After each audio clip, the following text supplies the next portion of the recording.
All right, well, welcome back to the third installment of Trade Talk 77. We've already done two previous episodes, one on Brad and one on me last week. And so, gracing us in the presence of the podcast palace is my dad here, and you're with Bucketman77 today. And I thought we'd bring my dad in because he's the one that I pretty much learned everything that I know from.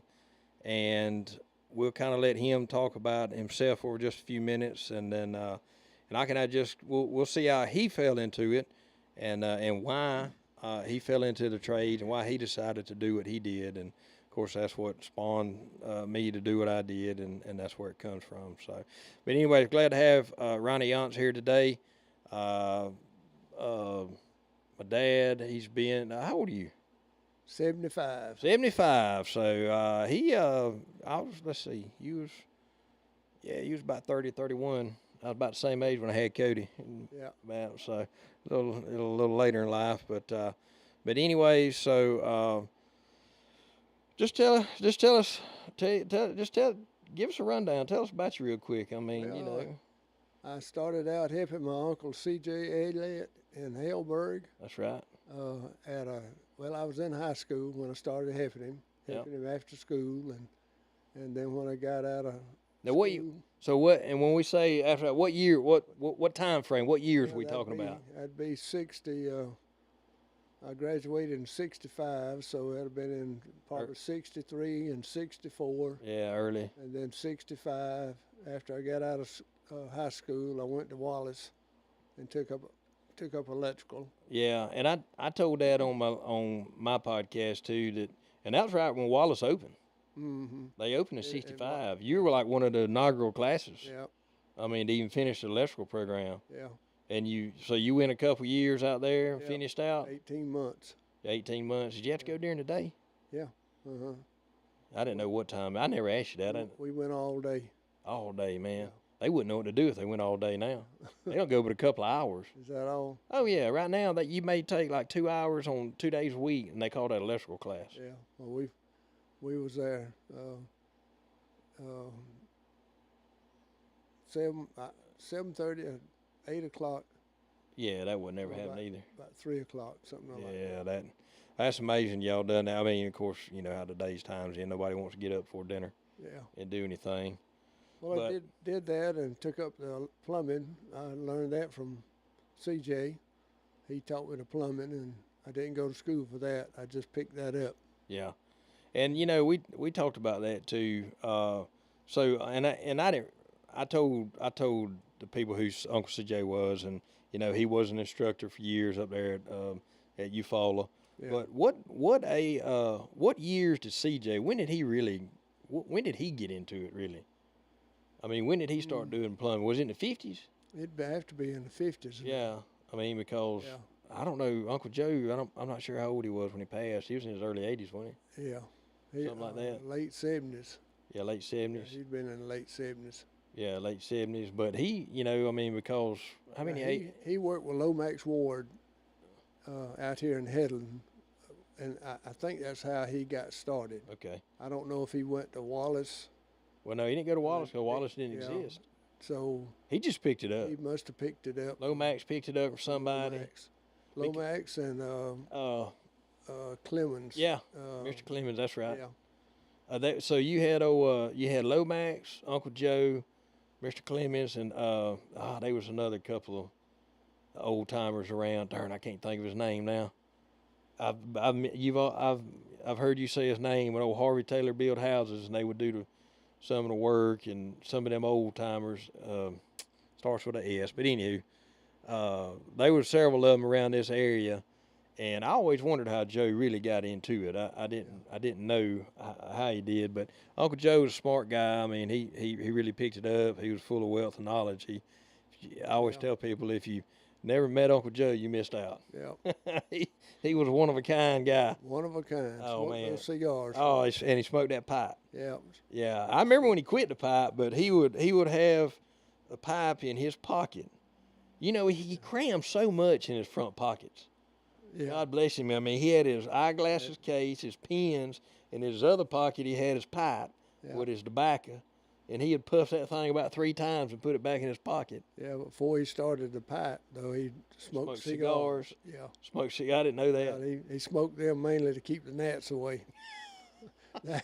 That was a gnat repellent in the day.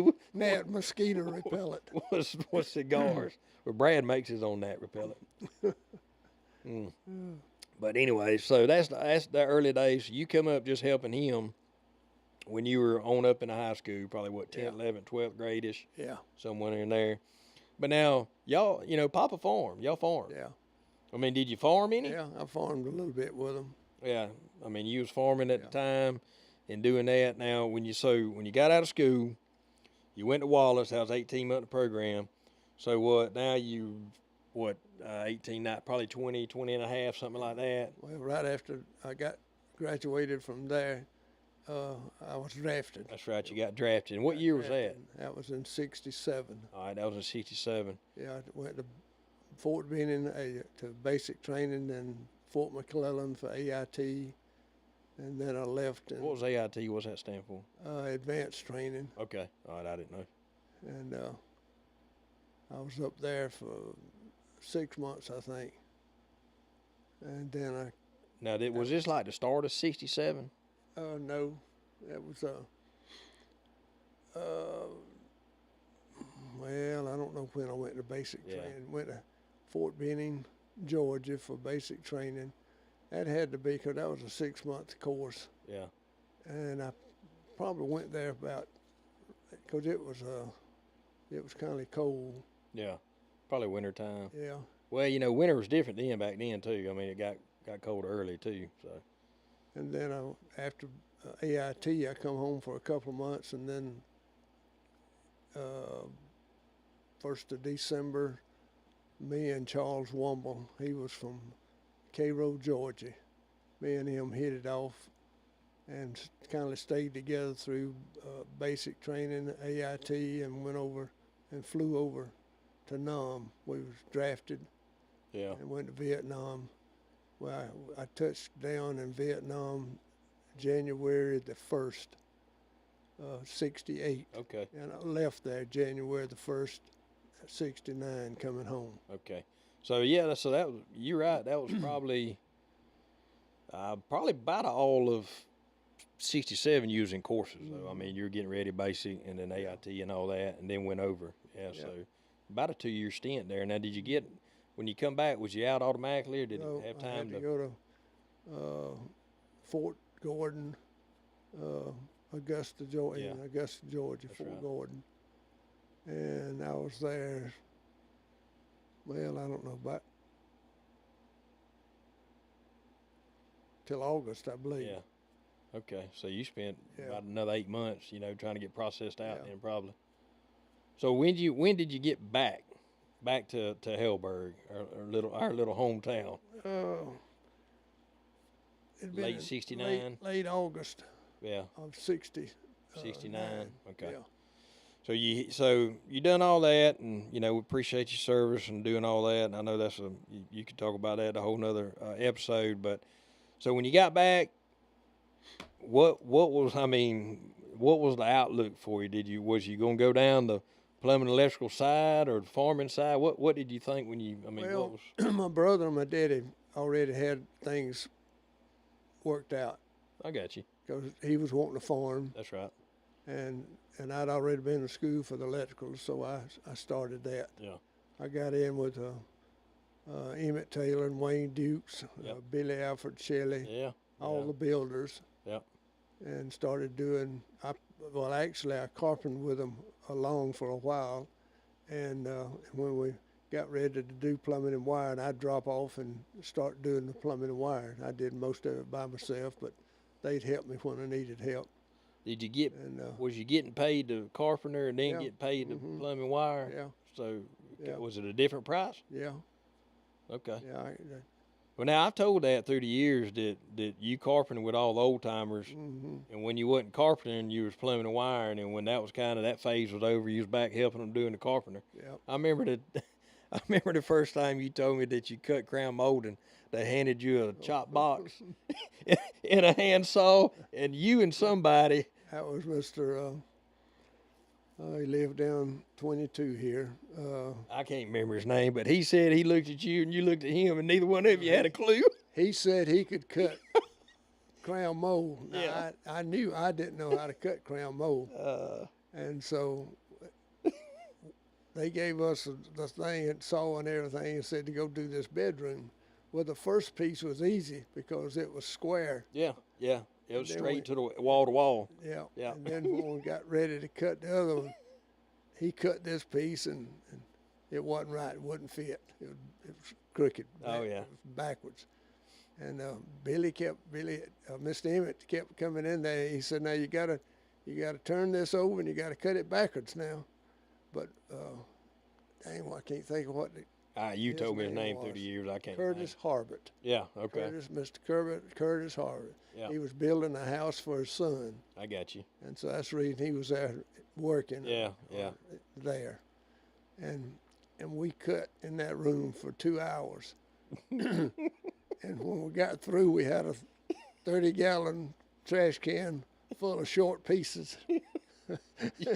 You chopped them up. We chopped them up, but we finally learned You learned how to cut it. Cut crown molding. Yeah, And that's the early stories, early day funny stories. I mean, but you learn though, and back then working with them guys, you worked. I mean, yeah. they wasn't messing around. no, I mean, time was money to them. I mean, and you showed up on time. yeah, You done what you were expected to do. I mean, that's just it. You had your task for the day, and got they with it. expected you to get it Yeah. and work.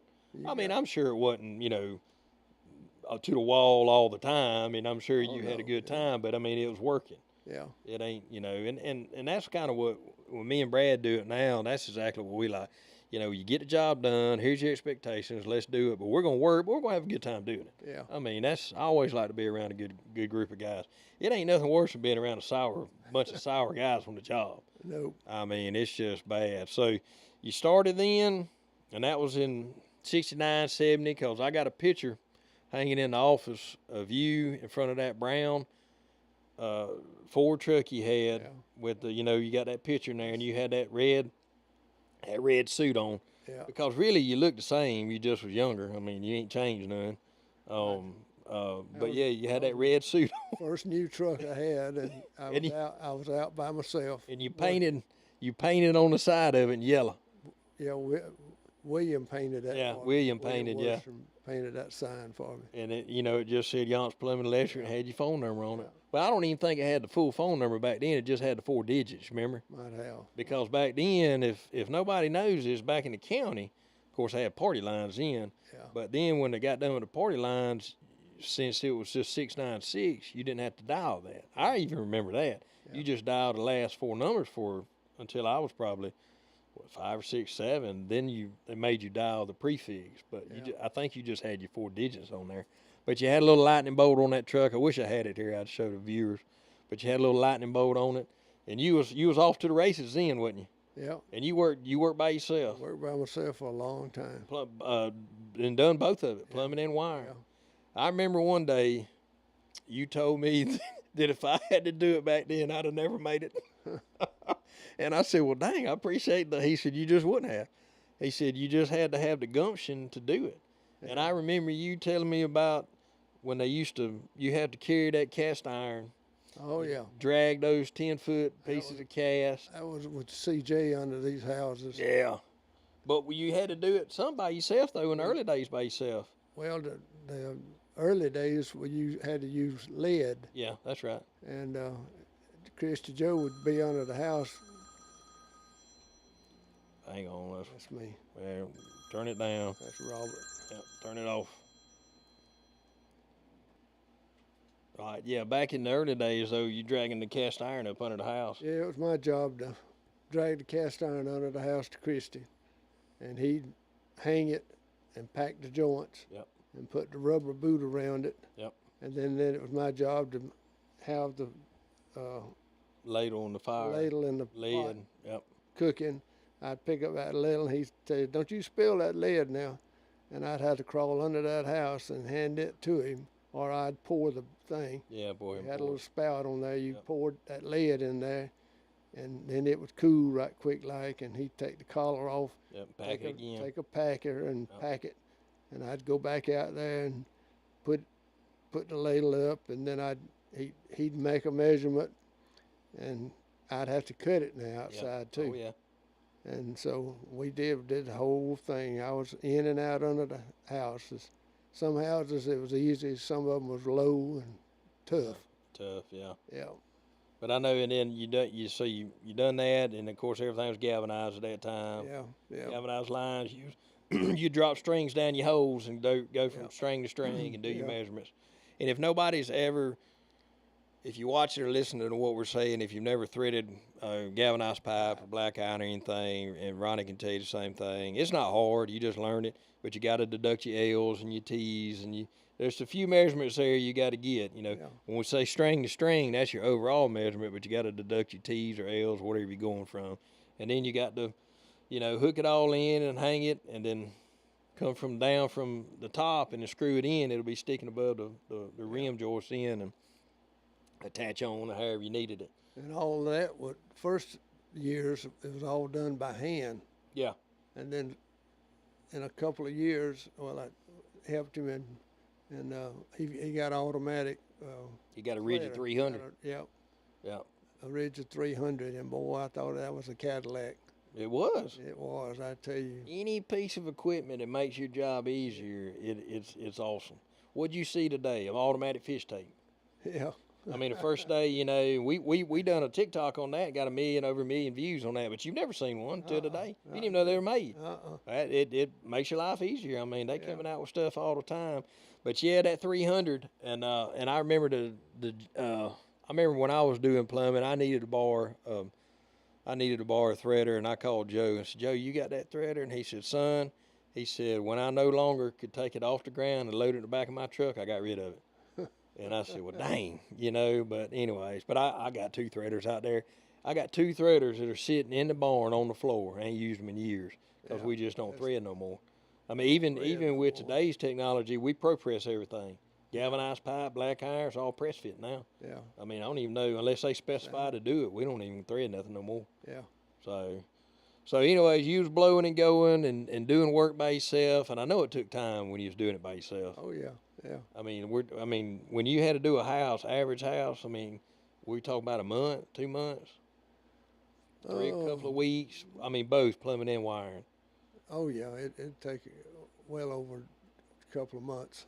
Dang, that's just. But you didn't have nowhere to be. No, I went there and that was it. I'd get the drill out and I'd lay my plugs out and do all the marking, and then I'd go back and drill holes over all the plugs and the lights, and you had to drill everything under the house. And a lot of them, when it was off the ground, wood floors, before the slab floors come along, we had to drill holes down and get under the house and pull wires. That's right. And nail them up. Yeah. But now when the cement floors came into being, everything was done overhead. But you had to drill every hole. You couldn't miss one, because after you started pulling wires, if you had to miss, then you had to go get the drill out and everything else, and just to drill one hole. So you had to make sure you got them all drilled. Now, Uncle Joe, when he started out, did they have drills or they were hand drilling? No, he had a He did have an old Milwaukee drill. Mm-hmm. I reckon Milwaukee was one of the first ones to come out with them, wasn't it? Was. I remember you used that old silver one for years. Yeah. Until you got a new one. Yeah. I mean, I remember that old silver one. We inherited it from Joe. Yeah. And then you had it on the truck, but by George, if you hit something or it knotted up, you hit a nail. I've been slapped in the jaw with it and everything. Knock you off a ladder, twist your fingers up around your arm. I mean, it'd break you. It'd break studs. I've seen. It would. And another thing that would hurt you too is a threader. You let a threader hang up. Yeah. I have actually spun my threader over upside down and it walk on the floor until I could unplug it. Yeah. That's how mean them things are. They tough. Them old school motors, they had all that torque and they didn't have a clutch in. Yeah. Our newer drills and stuff have clutches in them, but back then they wasn't no clutch in them. No. So when it was torque all the way until it broke something, or you physically had to unplug it. Now, when did you get a Sawzall? Well, electric. It was electric. Yeah. There wasn't no battery stuff. Yeah, there wasn't no batteries until the really 2000s. I don't know it. It was pretty early after I got a good drill. I got a drill and a sawzall. We talking about early 70s? Yeah, Yeah. early 70s. Yeah. Sawzall, was that, Yeah. who made all them two? Was Milwaukee That one- make them, or Black & That Decker? one, Black and Decker. Yeah, Black & Decker's Or one of the bigger. Craftsman. Yeah, Okay. I had a lot of Craftsman stuff. Yeah. Yeah. So just boring holes, pulling wire, doing all that. And so that went on through, the 70s. And then you come along, and then, now when did you start, because when I was born, you was doing some houses, but then a lot of service work too. Yeah. Well, when did you get more into, well, I mean, you done both, but when did you really start getting into the service side of it? Oh gosh, I don't. Probably mid '80s, or yeah, something like that. At the beginning of the '80s, found out there was more. Because the houses were cut and dried. Yeah, that's right. They got where they was just cut and dried. There wasn't no money in them hardly, and so I got into repair work and service work, and stayed busy enough all the time then to finally got out of doing houses and just doing service work.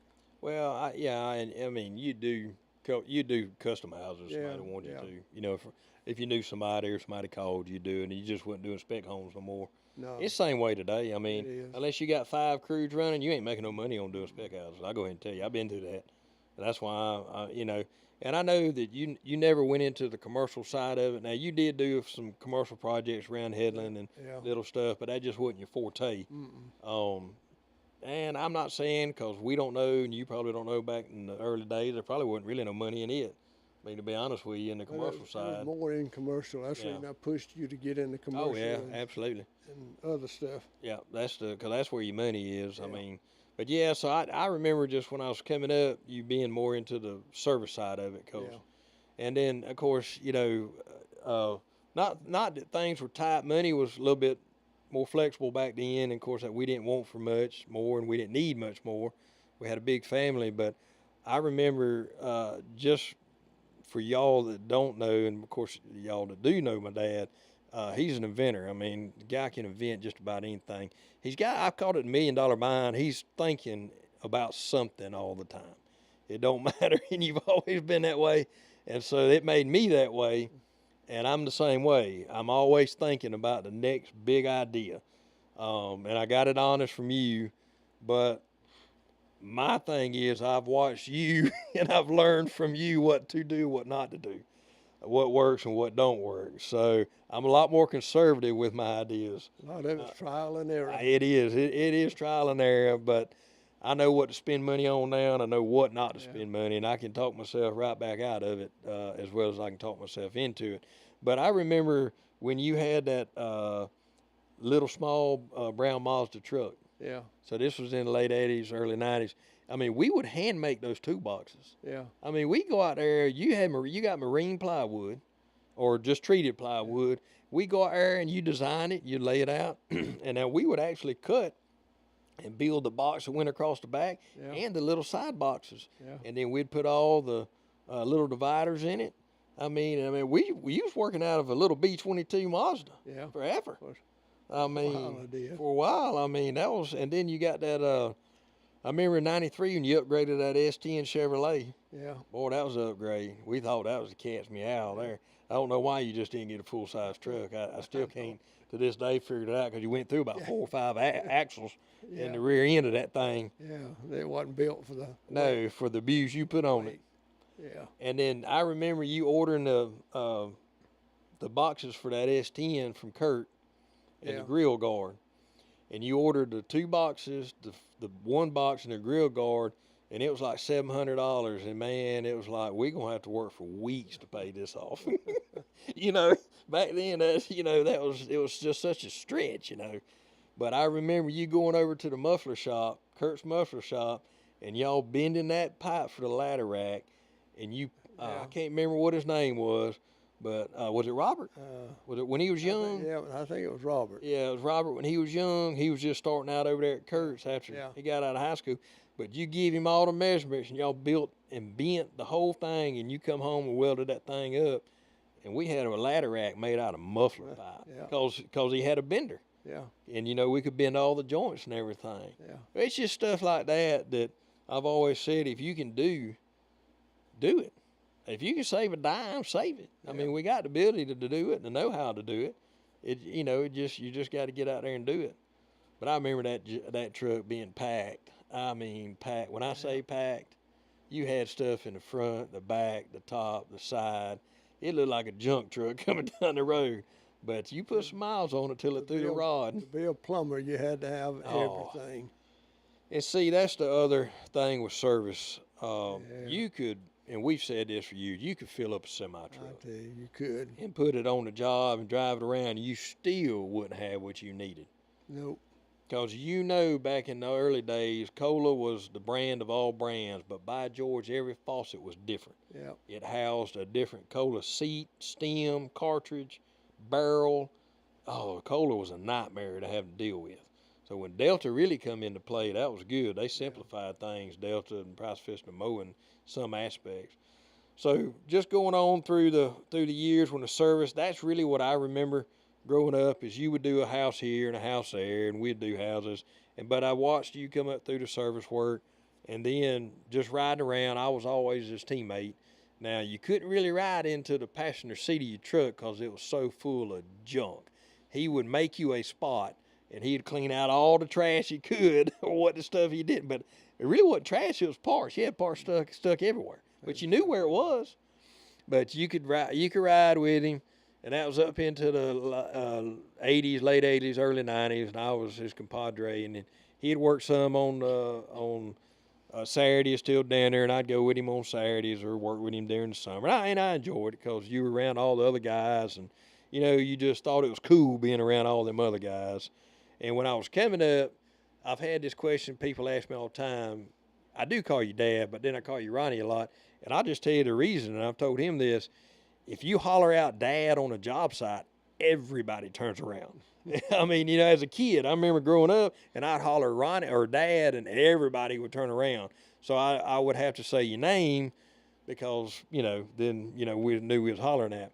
But I do remember the first cell phone. I remember you had that cell phone. Bag cell phone. Yeah, you had the bag phone, and this was 93, 94, and we thought it was top notch. 50 cents a minute.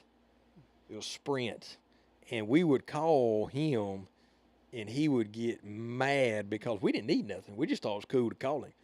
And he said, if you call me one more time, he said, I'm going to wear all of y'all out when I get home.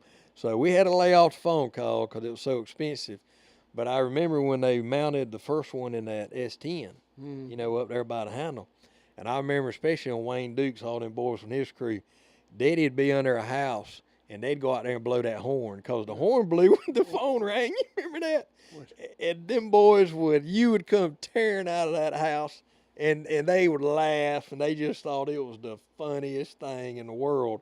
But I remember we were building John Danford's house, and you was plumbing, and I was helping you. And I can't remember none of them boys' names. We used to work with Wayne. Oh, William Culpepper. John Thomas Hasty. There was one that used to draw little drawings on the board, and they would put the shingles on them. He used to draw little characters for me. I can't remember. And then he worked at Rushing for years, but I can't remember. Or was that Billy Alfred Shelley's crew? No, well, Wayne Dukes built John Danford's. Yeah. Yeah, Wayne Dukes built. That's right. But whoever I remember him on the roof, but he ended up working down at Rushing's for a while, and you'd probably know him. But I remember we was up under that thing. And they blew the horn, and it was hot, and it was a summer. And that was a big house, too. Yeah. A weird-looking house, old John's house. But I remember them blowing the horn and come out, and I remember you got them all together, and you threatened every one of them. You blow this damn horn again. He says somebody's going to get their butt whooped because and they finally eased off of the horn blowing. They knew you was serious then. It was all fun and games for a little bit, but I won't never forget that. That was funny. Now, do tell me this. When did PVC? When's the first time you used PVC? Oh. Can you remember? Early 70s? Yeah, I reckon it was early 70s. I remember there was one house over down. It wasn't regular. It was a yellowish kind of color. Yeah, it was a yellowish. It was a weird looking color. Had some gray fittings too. It wasn't ABS fittings, but it was just kind of a grayish fittings. Yeah. But it was a weird looking pipe to me. I remember you had a bunch of them old. Where I got that stuff from. Who was the supply house in the early 70s? I believe E&W had this. Who was your supply house in Dothan in the early 70s before Lewis Smith came in? They came in 77, 8. You remember who you shot with? Well, Bell Supply was always around. Yeah, Bell Supply. Yeah. But there was another one you told me the south of town if you was on that town. Adams Supply. Yeah, that's right. Adams. That's right. Them and Bell. Yeah. They were the only two. Mac Electric. And Mr. Ralph worked at Adams. Okay, before he opened up. He branched off and it was Lewis and Smith. Lewis and Smith. And then it was Mac Electric. Yeah. Is that where you bought most of if you had to do electrical? Well, for the longest, as long as E&W carried everything. Yeah, they carried everything. I hardly ever went to Dothan. Yeah, you just shot there. And until the other places got. That's right. Well, actually to the 90s. Bigger. Yeah. To the 90s, because you could get everything local. Yeah. And I remember Mr. Weeks, wasn't it? E&W. E&W. Yeah, we'd go in there. And he'd always have a quarter for the kids. Yeah. I mean, that's when you get a bottle drink, he'd give you a quarter, or he'd go get it.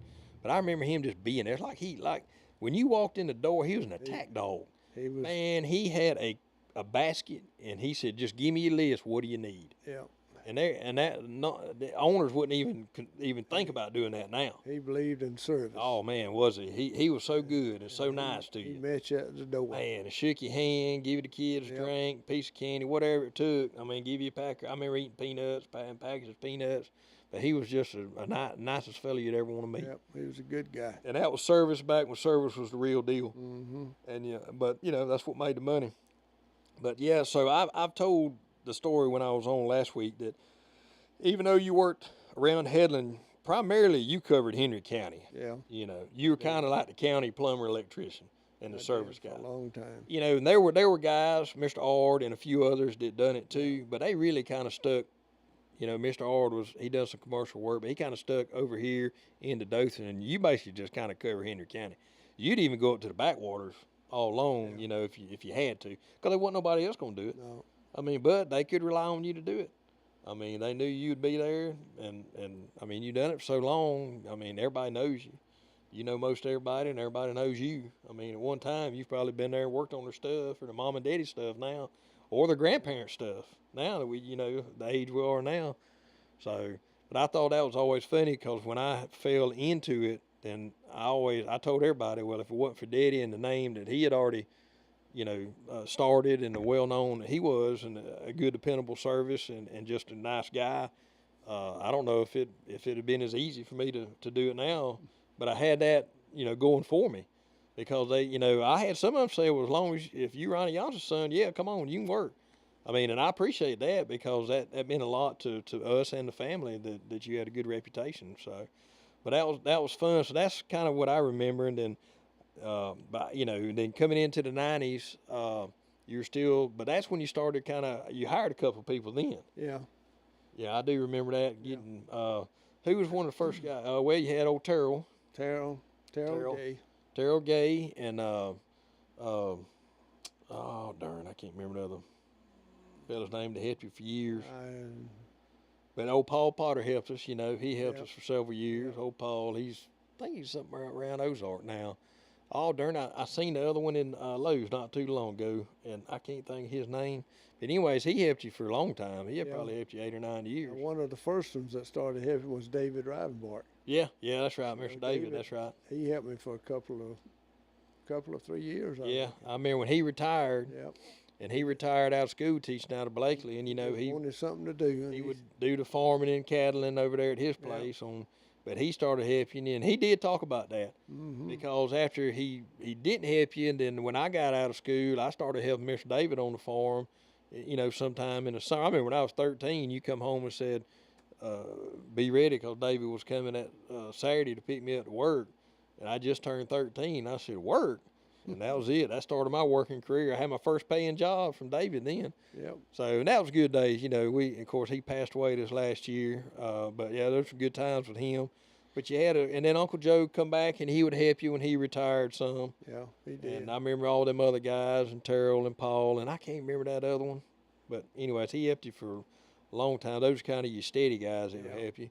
And then I came into play, and I told that story last week that I tried college, it didn't work out, and I thought about coming back home, and you said their home was in Headland. It went back with you at your place, so and you helped me find a place to live, and then I came back, and you started working me for minimum wage until I moved up the ladder a little bit, and that was our agreement. But I swore that I'd never be a plumber electrician, ever. I swore it off from day one. I wouldn't ever do this work. I seen how hard y'all had to work, and I seen the trials, tribulations you went through. And this is where I'm, that's what I told on my story. That's where I'm at today. It pays off. You just got to learn to buckle down and get it done. I mean, and that's what it's all about. But back then, finding people to work and people that work hard wasn't a problem. No. That's what we did. Yeah. I mean, there wasn't no ifs, ands, and buts. There wasn't no questions about it. People worked back then. Yeah. I mean, but dang, we can't find help now to save our life. Everything's changed. It's changed. But I told Brad and them at lunch the other day, I remember when you came home, and this was in the 90s, and you said that you're going to have to start charging $10 an hour for service work. And it didn't bother you, but you was like, I don't know if anybody's going to pay it. And he looked at me the other day. He said, "Are you kidding me?" I said, "No." I said, "I can remember Daddy telling us that he's having to start charging $10 an hour for service work." And this was back in the late 80s, early 90s. Mm-hmm. And then I said by the time the 2000s hit, we was charging $75 an hour. $65 an hour is a minimum fee. In a matter of them 10, 11 years, how things have changed. Yeah. But people was making more money. And money was better, through the 90s, money was good and people were spending it, but you had everything else went up. There for many years it's flattened out, leveled out, but then the parts started going up. And, it's just supply and demand after that. Housing market went up, more people's moving in, buying houses, so the service industry went up. And it started fluctuating. But, yeah, those funny stories, I remember like that, $10 an hour, we thought that was high cotton in, wasn't it? $10 for a service call, but people paid it, Yeah. I mean, it is what it is, and now it's $125 minimum service call today. I'm not in it anymore, but I mean, when I stopped, that's what our hourly rate was. I mean, that was one man. You called us out, and that didn't charge you. We had to charge fuel, and times were tough, and you had to pay for fuel. So I can't even imagine. I don't know what they're charging nowadays because I haven't been in it so long, but. So, yeah, coming on now, I know through the late 90s, early 2000s, we kind of had a turn, nobody, we was all going to die. Y2K was coming in 2000. You remember that? Mm-hmm. The world's coming into an end. Well, it didn't. But I remember I had to go find a job because things really did get slow. You had enough to maintain, and I started working out there on the rig for about 18 months. But that's kind of after that when you decided that you was getting out of it. After I had my back surgery. Yeah, I had that back surgery. Yeah. Doc told me to get out of it or I'd be back up there to see him again. Yeah. And so I decided I'd try to find something wasn't crawling under houses up in attics. Nah, you can't do it no more. There's a point in time. Let's see, you was in your mid-50s then. Yeah. Yeah, it was time. I mean, you can only do it for so long. I mean, you can't crawl from one end to the other, and you've been on your knees. I mean, your mind suffered, yours suffered, your back. And that's kind of when I got back off, and then I came into it, and then I told Dad I was going to start. And then I started. It was slow, but it went well. But you started working after that. When you laid off from that and kind of let me do my thing, you started working with the city then, didn't you? Mm-hmm. Yeah, the city had when Donnie was the mayor, he hired you in to work down there at the wastewater plant. Yeah. And so that was a change, but it was easier on you anyways. Mm-hmm. But what they didn't realize is, I mean, you brought a lot of knowledge to everything, but you can vent and do anything. I mean, I remember the boat you made off of the dang 55-gallon drums. You remember that? Mm-hmm. And he made a boat for the wastewater ponds. Yeah. Because you had to go get them dang plants. Had to push them in the hot houses over the winter. Because that's what filtered the water. Yeah. So he goes, builds him a deck, puts all the dang 55-gallon drums, finds an old motor the city had laying around, old hydraulic motor, build a paddle wheel for this thing, and put it in, and you sat in that boat seat, and you had a rudder, rudder. and you turn the paddle wheel on, and it would go forwards and backwards, Yeah. and you went all over them ponds, and didn't nobody else know how to do it, but you just sat right there and invented all that, and just made it work. Yeah. Saved the city so much money, because they didn't have to hire it out. Now you just went around and pushed everything where they needed to go. Yep. So just stuff like that that many of you know about my dad, the stories we've told and things of that nature. His mind's always working, you know. And so you went through the city, and after that, you just kind of went here and went there and nearly done what you wanted. I mean, you know, you didn't ever spend no time too long at one time. You'd piddle with us for a little while, and then, you know, just kind of hang out. And, you know, Mom was retired then, and, you know, you just kind of piddle and done. And but now we do TikToks at the sawmill, so that's your latest thing you got into, is sawmill and lumber with Mr. Alford. So that's cool. It keeps you busy though. I mean, but all in all, health wise, I mean, I know your back's out a little bit all along, but other than that, you're pretty good health. Mm-hmm. Got a good checkup the other day. Yeah, got a good checkup. Well, you went through. I mean, at the time the heat got you that year. Yeah. Several years back. Yeah. But you know what? And you can tell people, don't play around with the heat, because once you ever start creeping that line, it affects you the rest of your life, don't it? Yep. Because I've had friends that has had almost heat strokes, and you'll never get over it. No. The rest of your days, and Ronnie hadn't either. It does something to you. It just does something to your body, and it so, you know, about 4, 5, 6 hours in, that's about all you can stand if you ever had close to a heat stroke. Yeah. So, but I remember you had that thing in your neck that time, but it got well too. They cleaned you out on it. But other than that, your heart and everything else has been good. And besides your old back, I mean, and what's the story that done it to your back that time? What, they hanging trusses? Yeah. Yeah. What happened? Where were you at? You was over there at Mark Bristow's.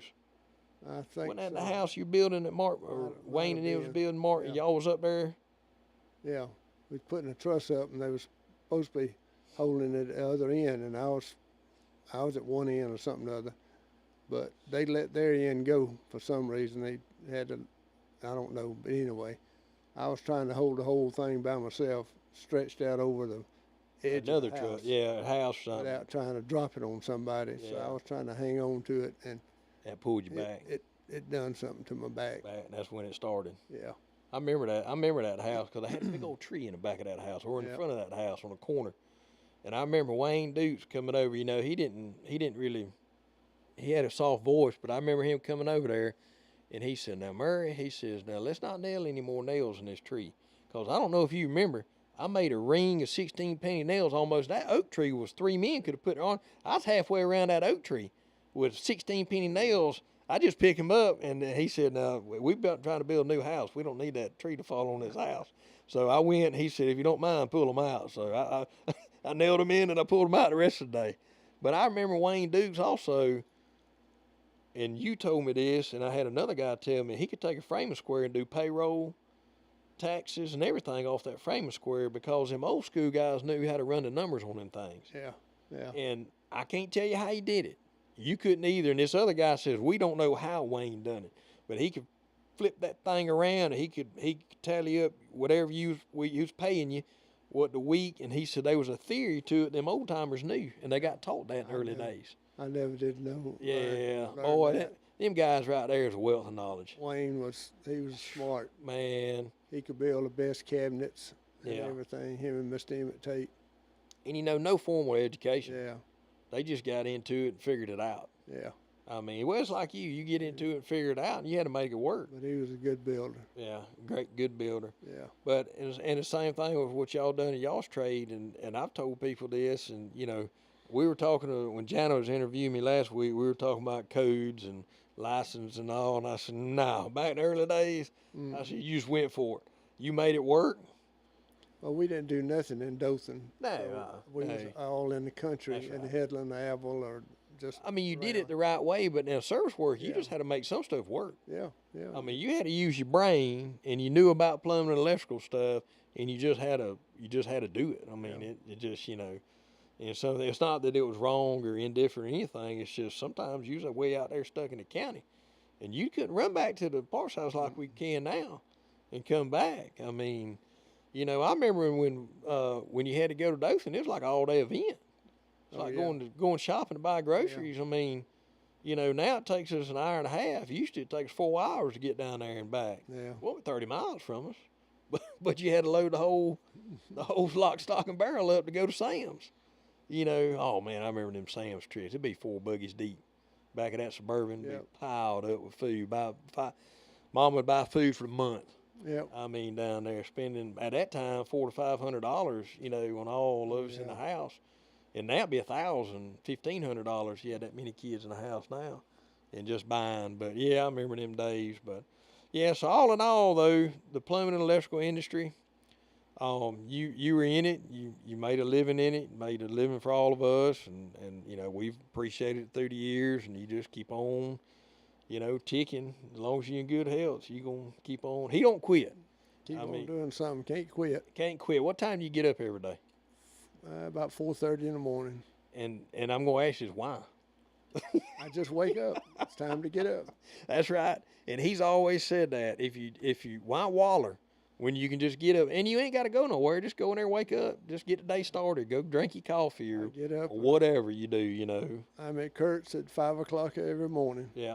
I eat breakfast and chat with the guys down there, and I get a sausage and biscuit and bring it back to Charlotte. That's right. When I come back home about 6:15.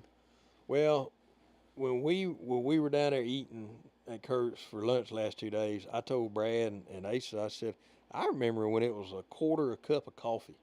I said, but they drank coffee for an hour. Well, for the longest, it didn't cost nothing. Yeah, didn't cost, but I remember when he said, well, all right, we got to charge a quarter. But then I said, now, when I was coming up, then it changed to like $1. And I said, man, you talking about a coup. They almost threatened not to come in there no more. But, you know, I mean, heck, you could drink coffee all day for $1, basically. I mean, if Kurt was making it, if you paid your $1, it didn't matter how long you stayed in there, how many cups you drank. Yeah. But, yeah, just the times. And then you remember Miss Maryland's going to eat breakfast at Miss Maryland's down there. Man, she had some good breakfast, too. Yeah. Oh, I remember those early mornings. And they could cook. They could cook in that place. Asa mentioned something about that the other day, but boy, she had a good breakfast down there, and that was some good times. Were just good then. I know there were things as kids we didn't know about. I'm sure, you know, tight times and this and that, but all in all, we had a good time. I mean, I enjoyed growing up, and I told them I'm not sure why Kenny didn't. He was more sports, you know, and more of that, and he just didn't grasp it like I did. But I wanted to ride around and learn, and I could talk to anybody. I mean, I never had a problem talking, so I always enjoyed it. And I enjoyed being into it today. You took after Pop. Yeah. You never met a stranger. Never met a stranger. I know. That's what y'all told me. So, and Uncle Joe, you know, same thing. I enjoyed with him. He never met a stranger. He never met a stranger. Never met a stranger at all. Boy, if you just, man, those who didn't get to know him, boy, they missed out. They sure did. But that's good, and so yeah, I picked it up and I ran with it, and that's kind of where I'm at today. And you know, I'm glad that you're still in good health, and I'm glad that, you know, because Cody's 14 and he can get to see all of you, and you know, so. But that's it, Ronnie Yance right here. I mean, anything you want to add or? Well, I'm proud of you, what you've done. Well, I appreciate it. Done real good for yourself.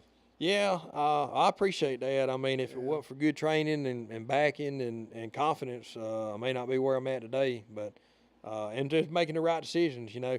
Anyway, and another thing is, you having and so many kids don't have this. You got parents involved in your life. You got parents that are in your life. You're not divorced. You didn't, you know what I'm saying? I mean, you were there. You know, you invested in us, and that's what all the kids. I mean, we appreciate. Just growing up and y'all being invested in being a part of it. And then there's times I can't get to everything too, as far as the kids, but, you know, I'm invested in being godly people, godly parents. I mean, investing your time in church and investing our lives in the church too. And you pushing that. Now, I know, as we'll probably all go through, and I know y'all went through it with us, there was times you didn't think we was ever going to make it, but you knew in the back of your mind that, you know, if he can just get back where he needs to be, then he'll be in there. I went through that time. My brother went through that time. We all go through that time, I think. There's a couple of year period where you just think you go off the rails, but you know, so that good godly parenting and being invested in your kids, and I appreciate that. We do. Of course, all the kids do. You know, all your kids. So, but yeah, everything's turned out good. I'm proud just to carry it on. I've always said I was third generation in our family. Uncle Joe and my dad and me. And you never know. There's always hope for the future, Big C or Heather. You just can't never tell. Cody's probably like, nah, this is probably not going to be. But Heather, look at him. He said Heather's going to be the one. So, and you know, she asked Jana not too long ago. They were going to a ball game, and she said, would it be okay when I grow up if I do boy stuff? And Jana was like, well, what do you mean by that? She said, well, you know, work outside like Dad does, work and get on equipment, push dirt, and do stuff like that. And Jana said, absolutely. There's women that work in this industry every day, and you can do what you want to when you want to. And she said, trust me, he'll probably be happy that that's what somebody wants to take over. So, yeah, I told her the other day, I'll train you. Like I told Cody, I'll train you any way you want to be trained. If this is what you want to do, let's invest in it and move on for the future. So you can't never tell. There may be a fourth generation, you know. Somebody's got to take over. Tell. Yeah, you can't never tell. So, but anywho, so that's my dad, Ronnie Yance. I appreciate him. The third installment on the podcast, Trade Talk 77. So y'all tune in and listen. It's on Spotify now. This is recorded on this one. We're going to put this one also on YouTube. You can watch it there. Big C is going to upload this to more podcasts this week, so we have figured it out. And this is a learning curve for us, but it's fun. It's fun just sit down and talk, and just kind of go over. So we're going to have some more interesting ones coming up in the next couple of weeks, but we're trying to do one a week. So y'all like, follow, and share with us. Get us on TikTok. Get us on Instagram. Get us on YouTube. It's all Bucketman77. So anything else before we go? That's it. That's it. See ya. See ya.